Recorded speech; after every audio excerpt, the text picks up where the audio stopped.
And I know that you help people relieve stress and reduce pain. And how does it do that?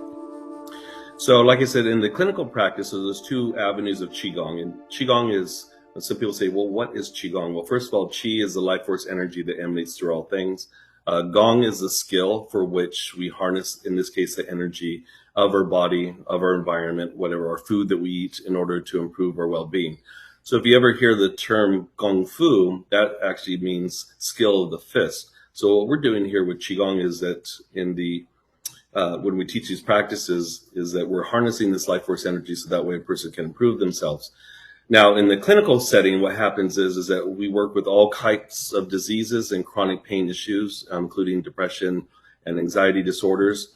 We have a very high success rate from the San Francisco Bay Area originally, and I was going back and forth between here and LA because some of our high-profile clients kept on pulling me down here, and then finally said, okay, we'll make the move.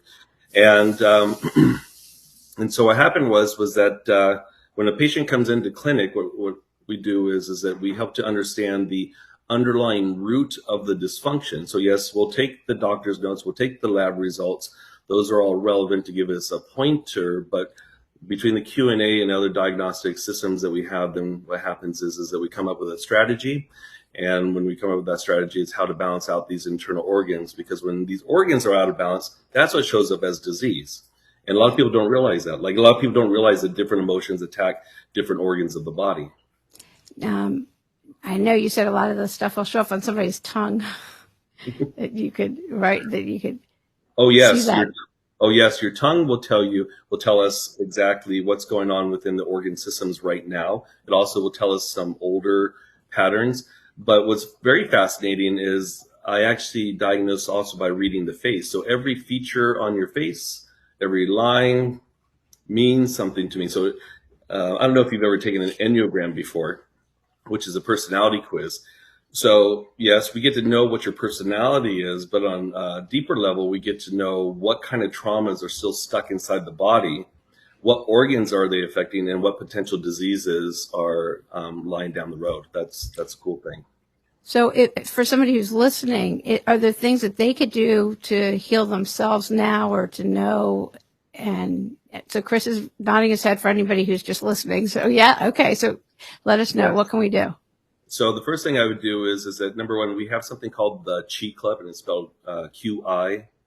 That's how you spell Chi.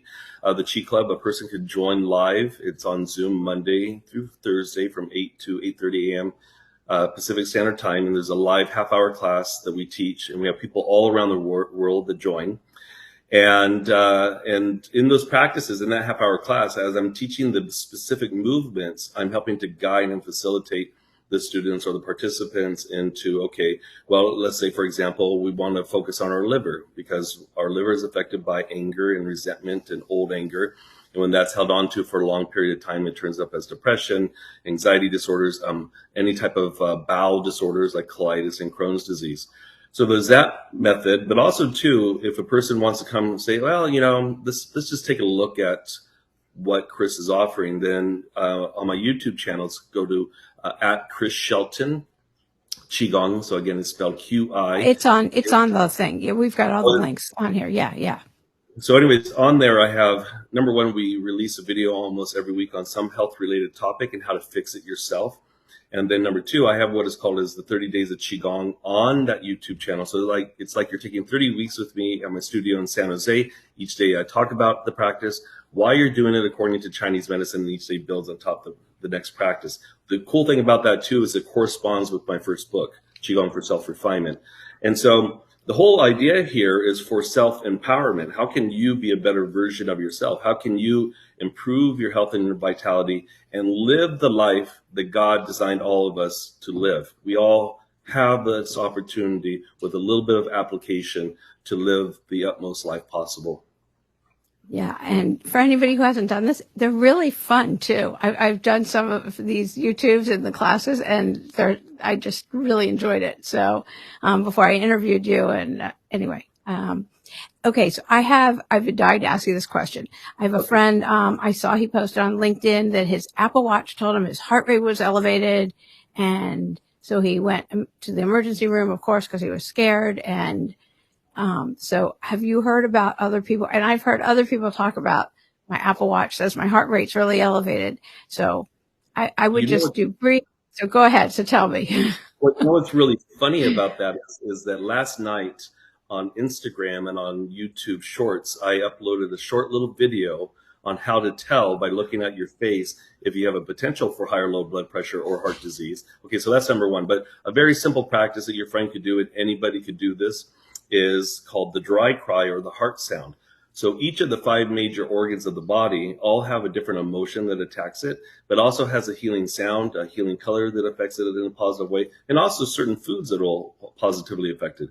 So if he's in that position again, and he's trying to calm his heart down, what you do is you have him pull the breath into the heart and imagine a pink cloud filling up into the heart. And even if he doesn't know what's triggering his high heart rate, maybe he could just focus on the heart rate itself. Then what he does is he is going to inhale, pull that pink cloud in, and then as he exhales, we're going to imagine a dark cloud leaving the body. Now, when he exhales, though, I want him to make the sound of ha, like laughing, like ha, ha, ha, ha. Because actually, the negative emotion of the heart, well, the heart is the emperor, empress of the entire body, but the heart will dictate how much of emotion will be expressed or suppressed. And believe it or not, you could actually die of a heart attack from laughing too hard. And so the silly thing is that when we have a laughing fit at something, what is the first thing that we all do? Right? Because your heart is trying to regain balance again. If you have lost a loved one, your dog ran away or had to be put to sleep, what happens? A person will yawn a lot or they will sigh a lot because the heart is trying to release us. So all we're doing is that we're already tapping into the body's natural mechanism to release it. And we're just making it more mindful because now we're connecting to the heart. We're imagining the pink or red color filling up into the heart. And we're doing the healing sound. And do this for like 10 or 15 minutes. Now, obviously, if you're in public and you feel something come up, you're not going to want to do it audibly. I mean, most of us anyways. I still would. But anyways. You're a master. You can. Yeah, go ahead. You do it underneath your breath. And you do that over and over again. And nobody will know what you're doing. But instead of you suppressing it, which creates more of the same dysfunction, you actually will release it and start to regain balance in your life. And in particular, what we're talking about right now is the heart. Oh, that's so good. Are there other colors related that we should know about related to other parts of our body? Yeah. So, for example, like I was saying, the color green is associated with the liver and gallbladder because it houses the negative emotions of anger, hate, frustration, rage, resentment, old anger. When it's turned inward for a long period of time, it turns into depression. When we have grief. So wait, okay. So do we breathe in or breathe out green or what? Okay, so you actually would breathe into the liver. We would focus on the issue, like whether it's past or present. And even, I see this a lot with patients where they'll say, oh, I dealt with that years ago, like I don't harbor it around, but yet they still have colitis or they have these skin eruptions all over or lesions all over their body. And I'm like, well, your body's screaming at you that it's still in there. So let's tap into something that you think that you've worked through. Feel it. Who's involved? What's involved? As you inhale, pull that green cloud into the liver. Then as you exhale, making the shoo sound. Shoo. And you're focusing on that circumstance leaving, all right? Leaving the body. And you do that over and over again. Now, if you have grief or loss or shame, guilt, that weakens your lungs. And we'll see it a lot of times where somebody has lost a loved one and all of a sudden develop an unproductive dry cough. The unproductive dry cough is not a sudden onset of asthma. What it is that the grief is stuck. So in that case, we would imagine a white cloud filling up into the lungs. We would focus on the circumstance and feel it, who it was, what was involved. And then as we exhale, making the sound, and imagine that leaving from the lungs. And again, doing it over and over again. If you tend to worry a lot, you get stuck in your head a lot, that will weaken your spleen and your pancreas. And this will cause all kinds of diseases like prolapses. That's when the organs fall out of place. It'll cause diseases like blood-induced diseases. It'll be a contributing factor for that. So you focus on what is making you worried. Is it financial? Is it a person? Is it an upcoming meeting or talk? Focus on that. Pull a yellow cloud into the left side of the body underneath the rib cage. And then feel that emotion, feel that circumstance, how the yellow cloud fell up into the spleen. Then as you exhale, making the who sound. Ooh. And doing that over and over. Okay, I have a question. When you said, and if you're in public, you just imagine yourself making the sound, or underneath your breath. Okay, got it. Right? So it's not just imagining it, it's also making the sound vibration, which correlates to it as well, too. And then the last organ will be the kidneys. Now, the kidneys are affected by fear and shock. Now, what is shock? Now, shock could be surviving a severe illness, like a severe flu bug or cancer, chemo, a car accident, but also it's abuse or any type of trauma, something you've seen or witnessed that's very shocking to you. That will weaken your kidney network, and the healing sound is fu. So you imagine a blue cloud filling up into the kidneys, and then as you exhale, imagine that circumstance making the fu sound. Fu. And you do this over and over again. And as goofy as it may seem, this stuff has been around for thousands of years. And if you think about it, like, for example, your spleen and your pancreas and your stomach, if you have an upset stomach, what do? Right? So you're already tapping into that sound. Right? You're already tapping into it. Just be more specific now, number one. Number two, different than normal conventional therapy, where, and this is from my own experience, I don't know about anybody else, but I know years ago when I was going through certain types of therapy, I would go in and they'd pick off the scab, and when I left, I felt worse. I was like, oh my gosh, they dug this stuff up, but they didn't have a tool for me to process it. I'm asking you to dig up these old wounds, feel them, see them, and get the environment back as much as possible. So we're picking off the scab, but by focusing on the specific organ for whatever that emotion is, the specific color, the specific healing sound, that's how you release the vibration inside the body. That's how you increase the organ function inside the body. And that's how you get to live 120 years, possibly. Healthy and happy with vitality. Yeah, not dying a painful death, miserable death. That's not what life is about. It's being able to have a graceful, transition into that next phase, right? And not suffering till the day you die. Yeah, no, that's great. Okay, so then what about people that are trying to manifest something? There are things they're working towards, their dreams and so on. So I'm a big believer in quantum mechanics and quantum physics. What's funny is that my wife's parents have their own high-tech company in San Jose.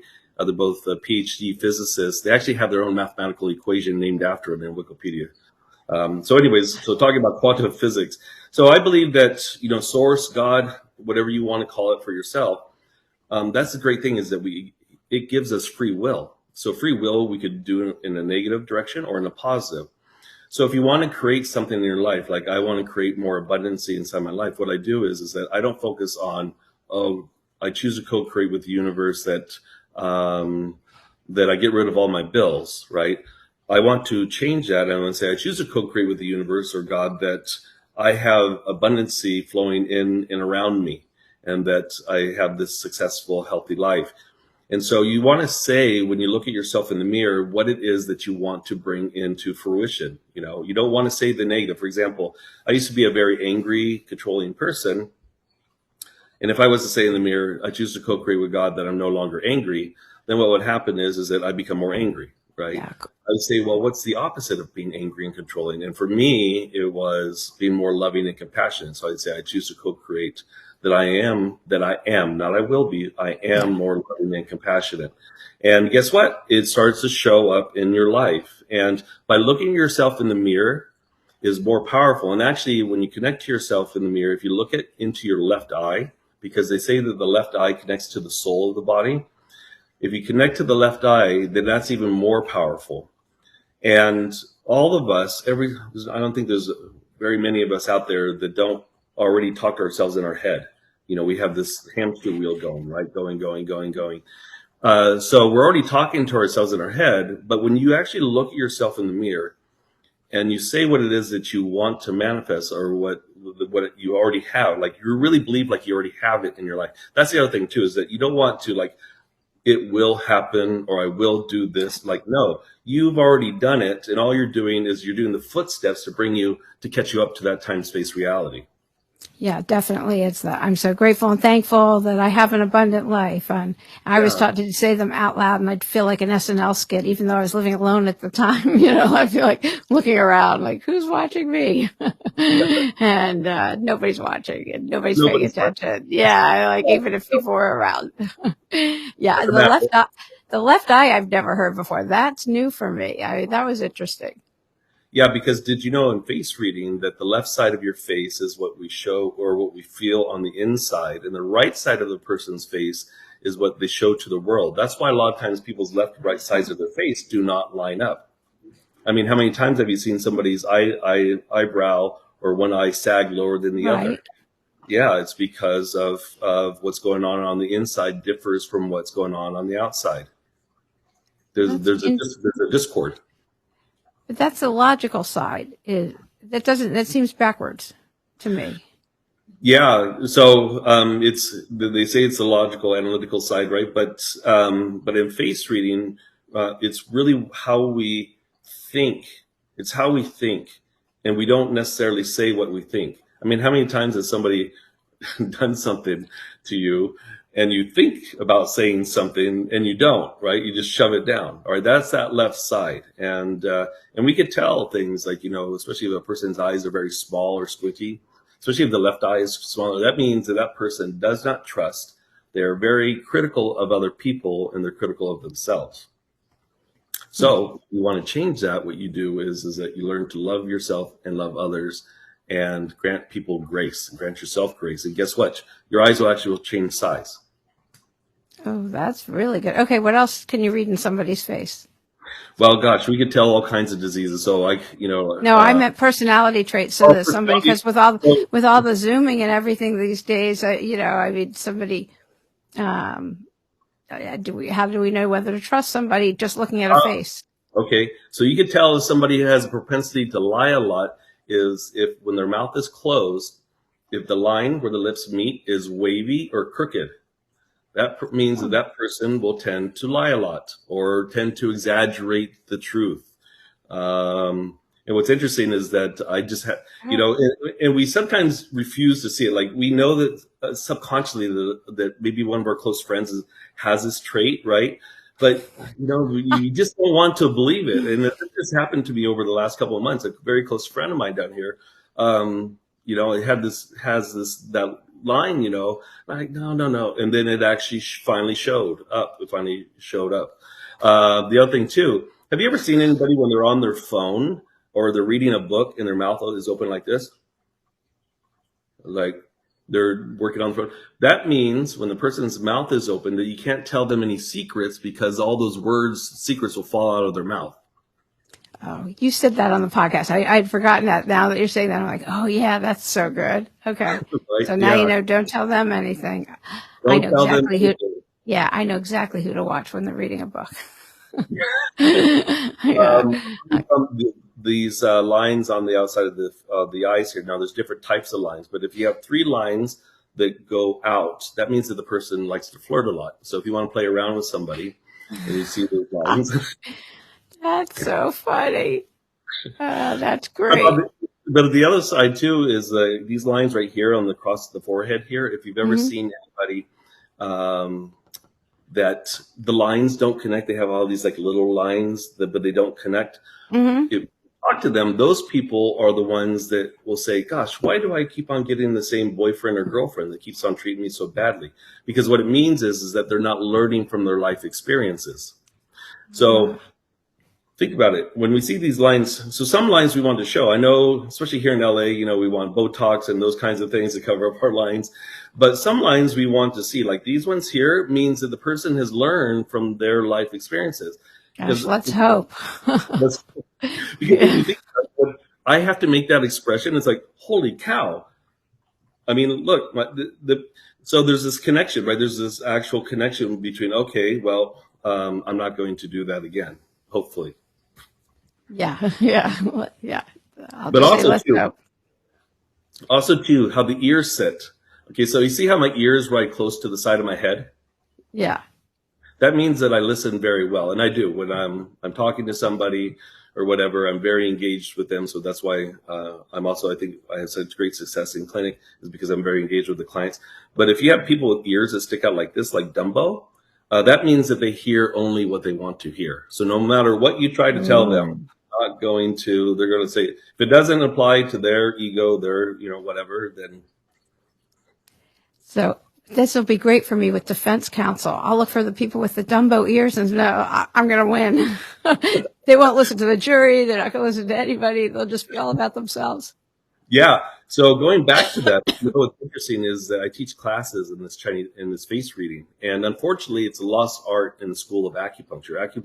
The universities are not teaching this stuff anymore, and it's a shame because it's so valuable. You know who takes a lot of my classes are attorneys.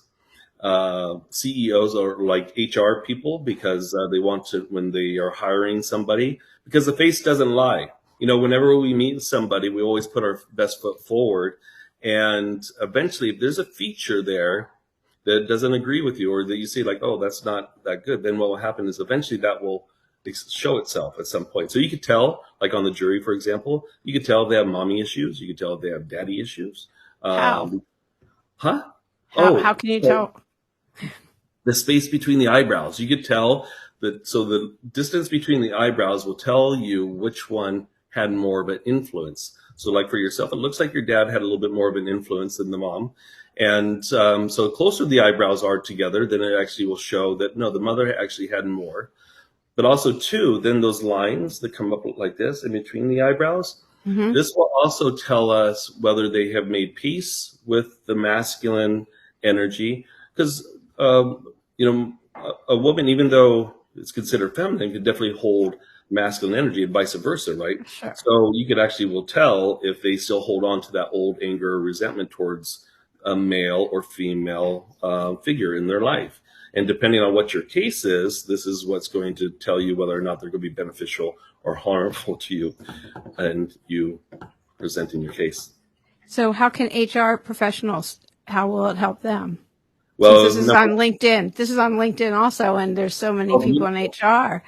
Oh, beautiful. Yeah. So for HR, for example, let's say if you're hiring somebody for accounting, you could actually tell how well by looking at the size of their nose, how wide their nose is, how well they are at investing. You get to actually look at the size of the nostrils and see what is that? How does that reflect on their job or who they are? How wide their nose is or any of that?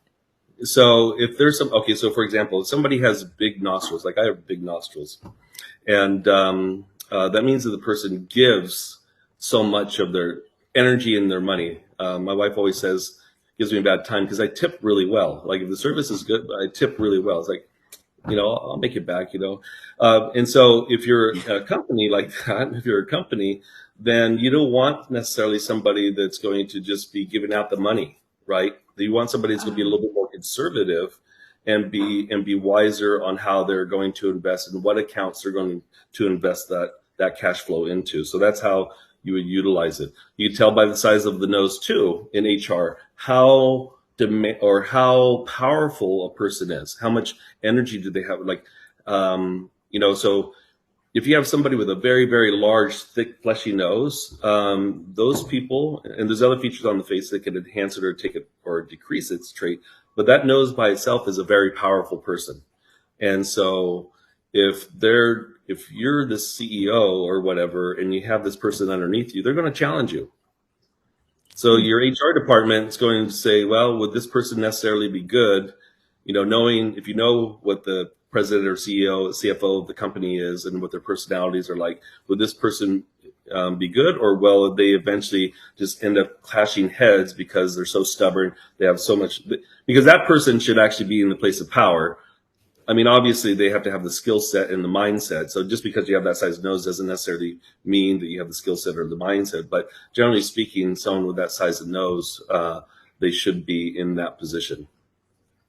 Oh, that's great. Yeah. Well, this is so fun. So I will have links for everything of Chris's. They're all listed below, and everything is on our website at 52weekshope.com, which is listed there. But this is so great. anything else that you want to get across about leaving your own pains or being your own inner healer? Yeah, what's funny is that my new movie that's coming out this year is called the Healer's Journey, and will be hitting the film festivals. But so, yes, you have the power contained within yourself to take control over your own health care, and it doesn't have to cost you a lot of money. It's utilizing these simple practices that have been around for thousands of years. Because the more aware that you become of your body, your environment, then what happens is the more that you're able to control how that shows up. And to me, I believe that everything is changeable, and I believe that even if you've had a chronic back issue for 10 years or migraines for 15 years, I believe that stuff, because I've seen it in clinic, I've seen thousands of patients in the last 22 years I've been in clinical practice, and I've seen it transform more than once. And the cool thing is that I could teach people how to do this for themselves. Oh, that's so great. Oh, this was so fun. It's so good to see you again. Yeah, great. Thank you so much for having me on again. I love your personality. You have such a great, uplifting, sparkly personality. So thank you. This is a lot of fun. And I love helping to educate people, because really it's about self-empowerment. How can we give people their power back, right? Give people the power that they actually have. That's what this is all about. Yeah, get aligned with what it is you really want to do and get rid of all that muck. Yeah.